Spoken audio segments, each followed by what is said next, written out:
everyone, welcome to another video. I'm Laurent Macquart.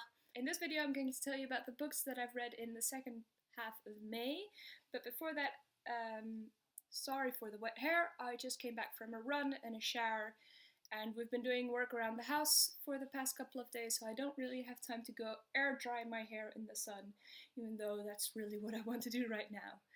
Second of all, I noticed that once again I have read a lot of books, and I have 9 books to talk about, which is a lot, so I've decided that I'm going to not do bi-monthly wrap-up videos, but I'm going to do it every week.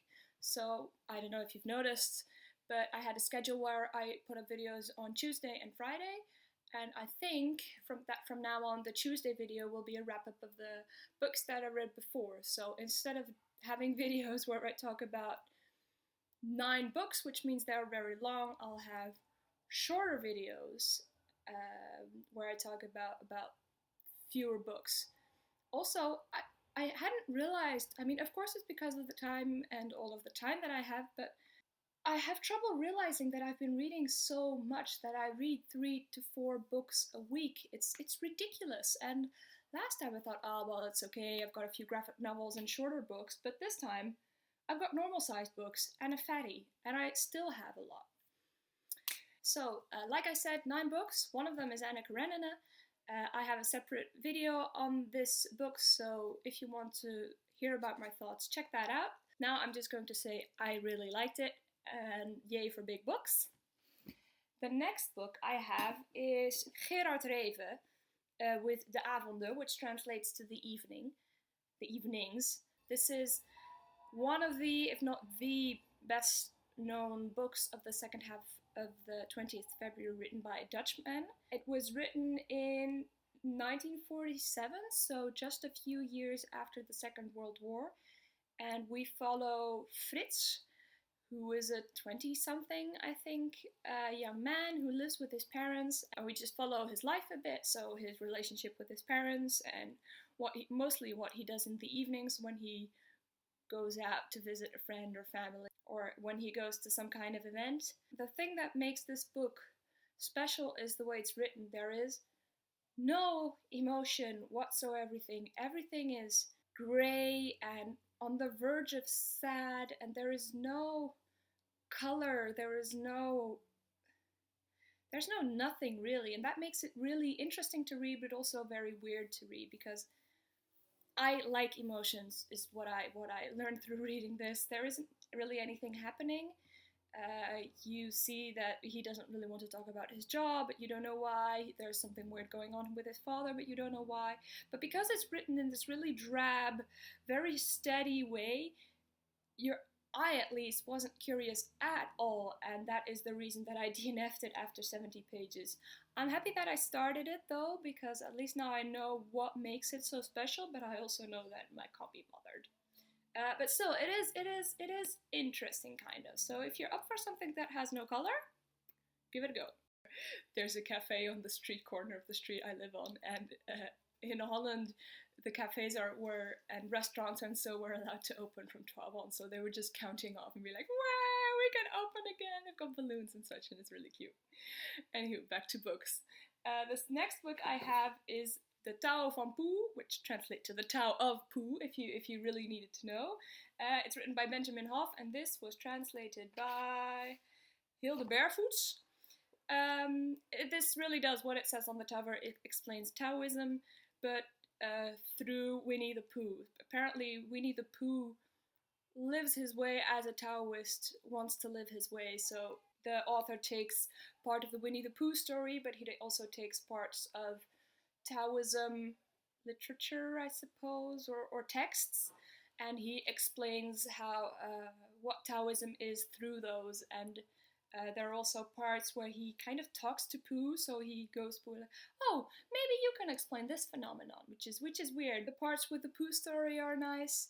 It's interesting to see what kind of principles can be seen behind them, and to see what an exemplary life Pooh kind of lives to a certain extent.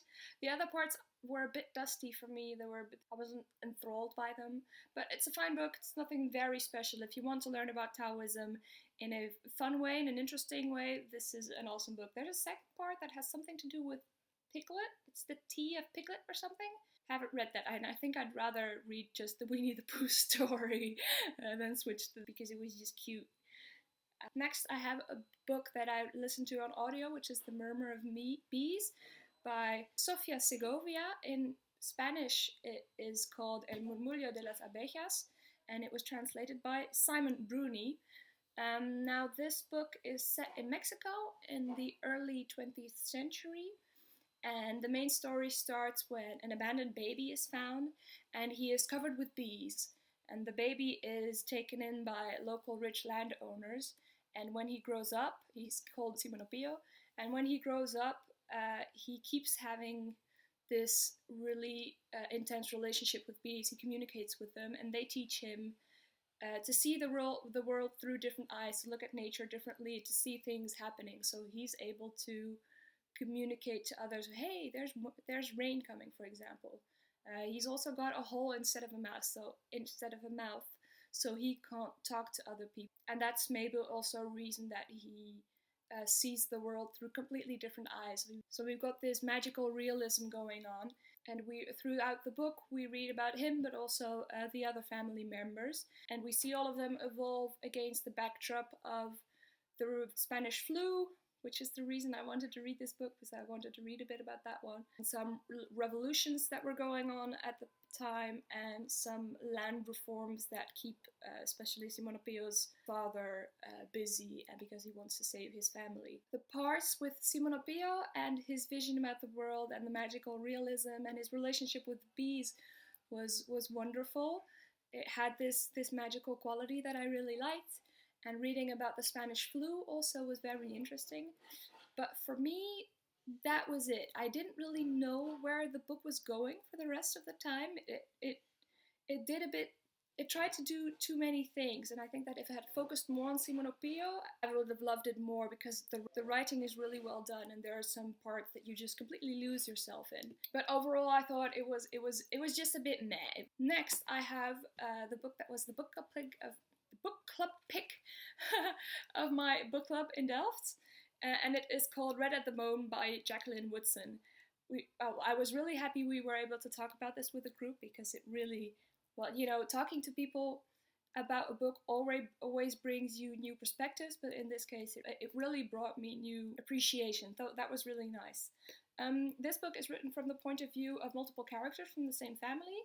We've got Melody, her parents and her grandparents on her mother's side, and Melody's mother and father had Melody when they were very young. Iris, Melody's mother, was 15, and the book talks mostly about that time. When she's had the baby, Melody's mother, Iris, goes back to school and eventually goes to college, and essentially kind of abandons Melody with her parents and Melody's father. What I loved most about this was the flowy writing. Jacqueline Woodson uses so little words. She just uses a few brush strokes, and with that she does make this evocative painting, which I really liked. She uses very little words, but she uses the right ones, which means that they do pack a small punch. It's not as that impactful, but relative to the amount of words that she's using, it was very effective. Although not everybody likes that, I think. The book touches on many subjects. We've got, of course, parenthood and the pregnancy, but we've also got education and the Tulsa fires and class differences and growing up poor and without a father and etc.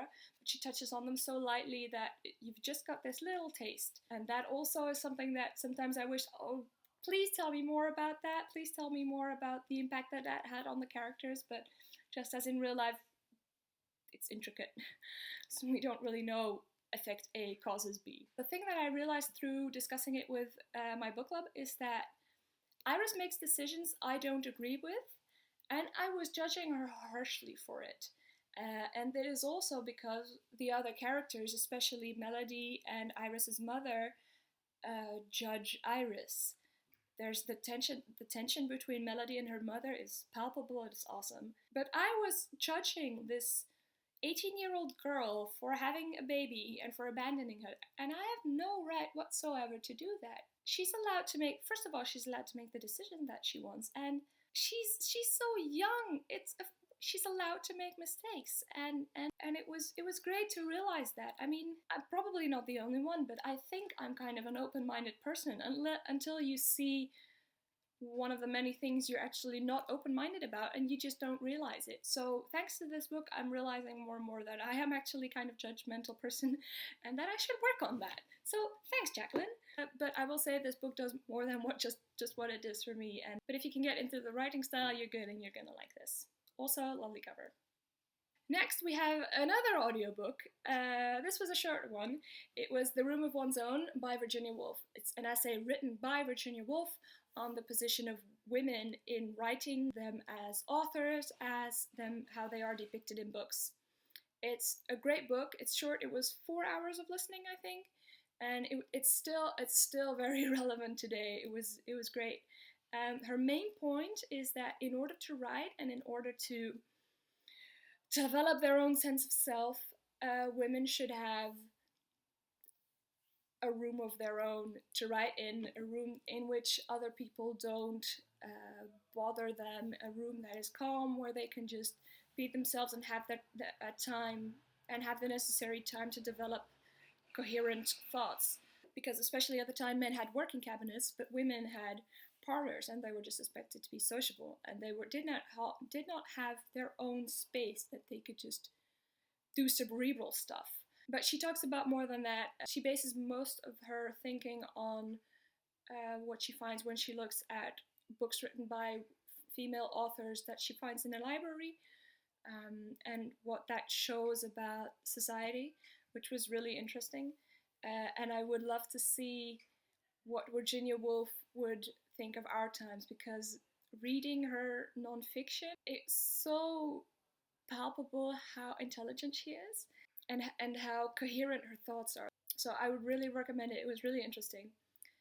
Next, I have another nonfiction, and it is The Omnivores Dilemma by Michael Pollan. I read this book because I was looking for a book about food, and Laura from Laura Reads Pages, that I will link down below, had read a bunch of books about food, so I was able to just pick one, and I'm really happy I picked this one. It's about the production of food, about the economical consequences and our relationship to food in general.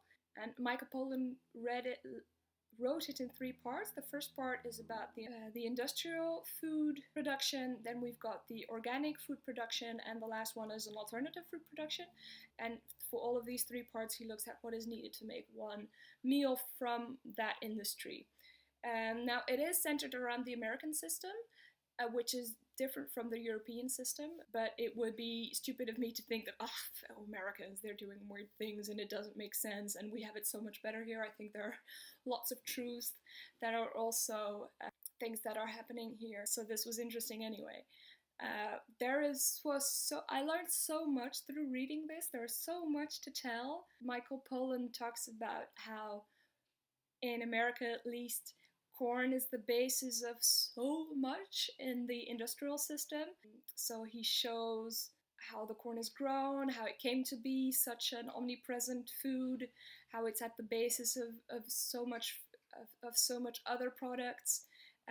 He shows how everything is behind closed doors and what the consequences are for our health and for the economics, what it's like for the people that produce corn, but also people that are on other parts of the chain. And it was really interesting to read about the influence of the people that buy the corn and how they meddle in the politics and make sure that it is very easy for them to buy corn and also to make it in everything that we buy, basically. Well, everything that you can buy in America. But apparently in the US, lots of food is based on corn, and most animals also are fed corn, even though their digestive systems cannot handle it at all. And in Europe, we're still apparently more based on wheat, but I have no idea what the consequences are of that.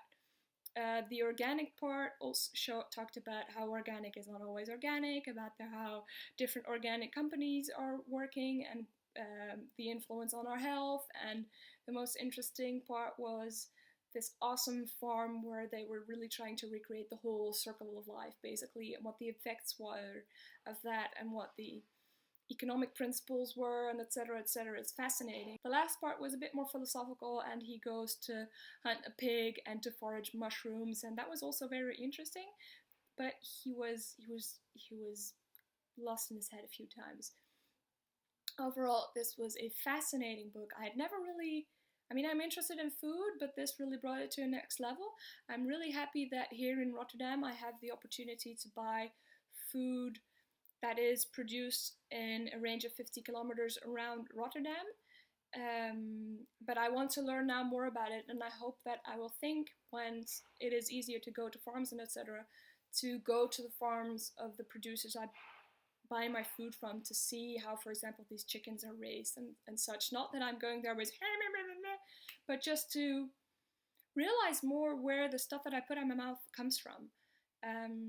But if you have any recommendations for a book like this that talks about the system in Holland or in Europe, I would be very interested to read it. But this one, at least, I highly recommend.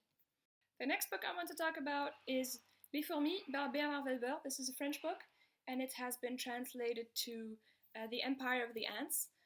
When I was a teenager, this was my favorite author. I have, I think, 10 to 15 books of his, and this is one of his earlier works. There are two storylines, a human one and an ant one. The human one is very weird. We follow this man that inherits an apartment in Paris through his uncle, and he gets from his uncle also, who's deceased obviously, a letter that says, do not go to the cellar. Obviously stuff happens and he does go to the cellar, and he stays there for about 8 hours. Now he has a wife and a kid, and they're completely panicking, but he told them, do not call the cops, just wait for me, it's going to be fine. And after these 8 hours, he goes back upstairs. He doesn't tell them what is in the cellar, he's secretive about it. And after, I think, 2 days or so, he goes back, and then he never comes back up again. Now his wife at one point is sick of him not saying anything and having disappeared, so she goes after him, also doesn't come back. The kids panics, calls the cops, obviously. The cops come, and a detective goes down with, I think it's 8 firefighters. They don't come back up. The kid is then placed in an orphanage, but what is weird is that he doesn't really seem bothered by the fact that his parents have disappeared and no one is looking for them. He just goes and watches TV. But after a while, he's like, I want to know, and he goes to the cave and disappears as well. So that's the human part. And then we've got the ant part. We meet 3 ants. This is the interesting part of the book. We meet male 327, female 56, and asexual ant number 103,683. They have an adventure because there's this apparently secret weapon that kills ants, and they have no idea how they get killed, and they want to discover what it is, and at the same time they uncover that there are ants in their colony that have a rock smell, and that try to squash this idea that there is this secret weapon around. And through the eyes of these 3 ants, we discover the whole colony and what they do for food and what their social system is like. At one point, the 1,000-something ant goes out of the colony to further her research. So we see also other ant colonies and how they fight. For example, did you know that ants could fight lizards and just chop them up and stuff like that to eat? It's awesome. I learned so much about ants. This was a reread, but obviously, except for the fact that ants are amazing, I had forgotten what makes them amazing. We've also got with the 2, the women and the male at one point get to leave the colony and go on this sex fest basically, and then the females can start their own colonies. It was fascinating. The ant parts were so interesting. It was very obvious that they were going places and doing stuff in order for us to see what ants are about. So sometimes while reading I thought, you just should have made a non-fiction book out of this. I mean, I would have been fine to read that as well. The human part especially made it very clear that the writing wasn't well done. There's so many. I mean, the kid doesn't care about his parents disappearing. That was weird. And this mystery that's going on, we know there's a mystery, but it's not solved until the very end, which is normal. But usually you're kind of build up towards it, and you get more information. Now there's a mystery, and nothing happens more. So that was too bad. Luckily, the ant world was fascinating, so that made up for it. But it wasn't as good as when I was a teen. This is the first part of a trilogy, and I can't really remember what the rest of the trilogy was about. And I'm not really going to find out this time either. But it was nice to reread. Nice to read about stuff that you used to like. Next, we have another audiobook that I listened to in the last 2 days. The advantages of doing work at home is that you have hours on hours that were just, in a corner at the wall doing something or other, and you just have time to listen to a book. And that book was Dominicana by Angie Cruz. This was shortlisted, I think, also for the Women's Prize. If not shortlisted, then at least longlisted. This book is about Anna, who is from the Dominican Republic, and when she is 15, she is married to Juan, who is 32. The book is set in 1960s. Yeah, I think in 1965 approximately. Juan has been living in New York, and he's been sending money home. Now, in the beginning of the book, where Anna is still in the Dominican Republic, still very young, we really see how the whole New York life means hope for the whole family, because when she's there, she can have a job that pays, and then she can send money home, and she can eventually bring her family over, and life in the US is like the holy grail for them, and she has to carry this hope of her family. Her New York adventure is unfortunately somewhat different than what she'd expected. She hardly goes out. Her husband is very controlling. She doesn't get lots of money. She has to go to certain shops. She's not allowed to talk to people. Her husband, Juan, is always working. He expects her to do wifely duties, which you can imagine she is not very enthusiastic about. And he often comes home drunk and forces himself upon her and often hits her. And at one point she gets pregnant, and we follow the rest of her life in New York until the baby's born, basically. This was an easy read. It was easy to get through. I did it in a weekend. It was a good pace, and it really kept me enthralled. It was most interesting to read about how much the hope of her family weighs on her shoulders, and it culminates to the point where she has to choose between herself and her family, and how she deals with that. Overall, I'd recommend you read it if you're interested in those types of stories where it's an immigrant going to another country and what it's like, because obviously she doesn't speak the language and stuff like that. It was easy to read. It was nothing very special, I think. I ended up giving it 3 stars on Goodreads. So, it was a fine, good book. It was entertaining and interesting and stuff like that. Those are all of the books I wanted to talk about. If you've read any of these books, please tell me. If you're now interested in some of these books, also please tell me. If you have recommendations for the book on food, please tell me, or any other recommendations based on what you now think my taste is like. I will see you in another video, and thank you for watching. Bye!